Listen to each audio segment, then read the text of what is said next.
আজকের রেসিপি দেখেই বুঝতে পারছেন, হ্যাঁ, এভরিওয়ান ফেভারিট খাবার হলো জীবনের ভিত্তি। খাবারের প্রতি ভালোবাসা, আত্মার প্রতি ভালোবাসা। খাবারের চেয়ে ভালো কিছুই নেই যদি তা উপভোগ করা যায়। অল ইনগ্রিডিয়েন্টস আমি সুন্দরভাবে লিখে দিচ্ছি। সবসময় বলি, সঠিক উপকরণ নিয়ে কাজ করা, খানা বানানো এটা কিন্তু most important. Today I gonna use white fish fillet. এটা কিন্তু অনেক স্বাস্থ্যকর। ছোট ছোট করে কাট করে নিয়েছি। তো এভাবে pieces as your choice cut করে নিতে হবে। Although spicy for the ingredients: paprika, pepper, onion powder, garlic powder, ginger powder, cumin powder, fish spicy, oregano, thyme, mustard paste, honey, seasoning salt পরিমাণ মতো দিয়ে নিতে হবে। অল দোজ ইনগ্রিডিয়েন্টস এটাকে আমি ফিশের মধ্য দিয়ে ভালো করে মিক্স করে নেব। লেমন জুস দিয়ে দিচ্ছি। তো অ্যাপ্লাই বাই হ্যান্ড এটাকে নেড়ে চেড়ে ভালো করে মিক্স করে নিতে হবে যাতে সবগুলো স্পাইসি মাছের ভিতর যেতে পারে, তাহলে কিন্তু সুন্দর একটা অ্যারোমেটিক ফ্লেভার চলে আসবে। And marinating is most important, overnight otherwise 2 hours. দেখেন অলমোস্ট আমি ওভারনাইট ম্যারিনেটিং করে রেখে নিয়েছি। তো ঠিক এভাবে ম্যারিনেট করে নিতে হবে। একটা হোটেল পেন নিয়ে নিয়েছি, এর মধ্যে আমি কটিং করার জন্য কিছু এগস ওয়াশ ব্রেক করে নিচ্ছি। তো ঠিক এভাবে এগগুলোকে ব্রেক করে নিতে হবে। এখন আমি একটা হুইস্ক দিয়ে ভালো করে এগ ওয়াশ মিক্স করে নেব। তো হুইস্ক দিয়ে ভালো করে মিক্স করে নিচ্ছি।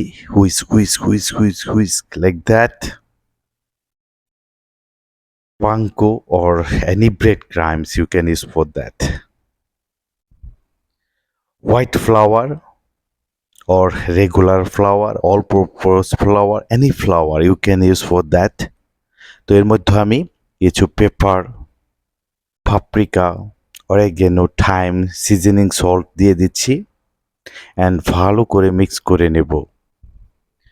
এটাকে আমি ফিশগুলো কটিং করে নেব, সেজন্য ভালো করে মিক্স করে নিতে হবে ঠিক এভাবে।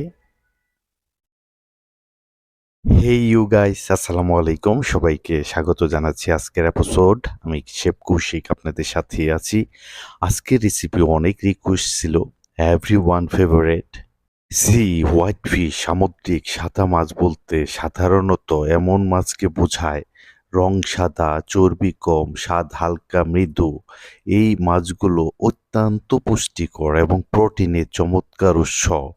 জনপ্রিয় হোয়াইট ফিশ তালিকায় যদি বলি: কটফিশ, whitening, hack, sea bass, flounder, snapper, হ্যালিবুট, পাঙ্গা, বাচা, ওশান হোয়াইট ফিশ পুষ্টিগুণ প্রোটিন, ওমেগা 3 ফ্যাটি অ্যাসিড এবং বিভিন্ন প্রয়োজনীয় ভিটামিন ও মিনারেলে সমৃদ্ধ। আমরা সবাই জানি white C fish crispy fry এর ইতিহাস বেশ পুরনো এবং বৈচিত্র্যময়, যা বিভিন্ন সংস্কৃতি ও ভৌগোলিক প্রভাবে সংমিশ্রণে তৈরি হয়েছে। 16 শতাব্দীতে স্প্যানিশ ও পর্তুগিজরা মাছ ময়দা বা বেটারে ডুবিয়ে তেলে ভাজা এই পদ্ধতি যুক্তরাজ্য ইউকেতে নিয়ে আসে। 19 শতাব্দীতে ইংল্যান্ডে এটি অত্যন্ত জনপ্রিয় স্ট্রিট ফুডে পরিণত হয়, যেমন ফিশ অ্যান্ড চিপস। অ্যাকচুয়ালি বলতে গেলে অনেক কথাই বলতে হয়। কলকাতা, বাংলাদেশ, ব্রিটিশ উপনিবেশিক প্রভাবের সাথে জড়িত ইউরোপীয়দের খাবারের ধরন বেকিং বা রোস্টিংয়ের পরিবর্তে স্থানীয় বাঙালি শেফরা মাছের ওপর পাউরুটির গুঁড়ো দিয়ে কটলেট বা ফিশ ফ্রাই তৈরি করার পদ্ধতি উদ্ভাবন করেন। এটি একটি স্ট্রিট ফুড সংস্কৃতি হিসেবেও বেশ জনপ্রিয় হয়। সংক্ষেপে যদি বলি, সাদা মাছের ক্রিসপি ফ্রাই ইহুদি ও ইউরোপীয়দের কাছ থেকে শুরু হয়ে ব্রিটিশদের হাত ধরে বিশ্বব্যাপী ইউনো ভারতীয় উপমহাদেশে নিজস্ব স্বাদে বিকশিত হয়েছে। তো আজকে দেখাবো ইজি ভার্সন। আমি সবসময় আমার মতো করে একটু ফিউশন করে আপনাদের দেখানোর জন্য চেষ্টা করি। যদি আমার রেসিপি ভালো লাগে অবশ্যই সাবস্ক্রাইব করে সঙ্গে থাকবেন। ধন্যবাদ সবাইকে সাথে থাকার জন্য। Here we go, ready for the coating. সবগুলো উপকরণ আমার এখানে রেডি আছে। Bread crumbs, flower, egg wash. তো ম্যারিনেটিং হয়ে গেছে আমার ফিশ। এগুলাকে আমি এগ ওয়াশের মধ্যে ডুবিয়ে নিতে হবে। ভালো করে মিক্স করে এখন আমি সবগুলো কোটিং করে নেব উইথ ফ্লাওয়ার, ময়দার সাথে। তো আপনাদের দেখাচ্ছি, দেখেন। ঠিক এভাবে ভালো করে এগ ওয়াশের সাথে মিক্স করে ময়দার সাথে ভালো করে মিক্স করে নিতে হবে।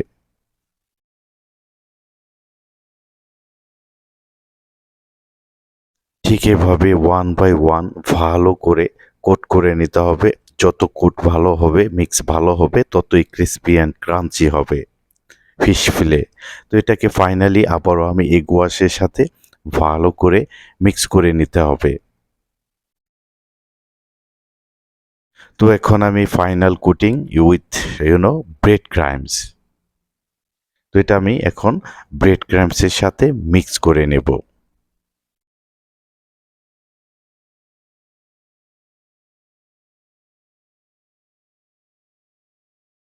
তো এটাকে ভালো করে ব্রেড ক্রাম্বসের সাথে মিক্স করে নিতে হবে। তাহলে কিন্তু ক্রিস্পি অ্যান্ড ক্রাঞ্চি চলে আসবে। এটা ভালো মিক্স না হলে এটা কিন্তু ক্রিস্পি অ্যান্ড ক্রাঞ্চি আসবে না। দেখেন অলমোস্ট হয়ে গেছে, আপনাদের দেখাচ্ছি। Look at that. Wow, awesome. ঠিক এভাবে সবগুলো ফিশ ভালো করে কোট করে নিতে হবে। দেখেন, অ্যাবসোলুটলি অসাম।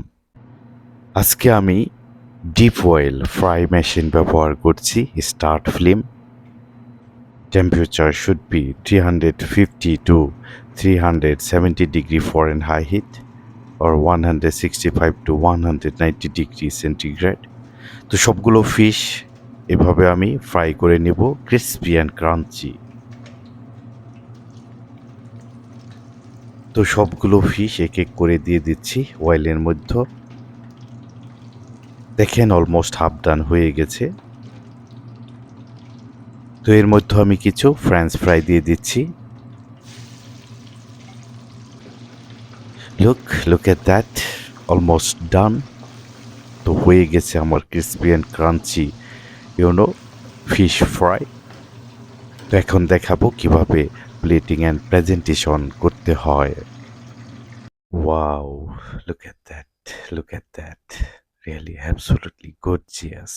আমি সবসময় ট্রাই করি আমার মতো করে সুন্দর করে প্রেজেন্টেশন করার জন্য। যদি আপনাদের ভালো লাগে অবশ্যই সাবস্ক্রাইব করে সঙ্গে থাকবেন। ধন্যবাদ সবাইকে সাথে থাকার জন্য।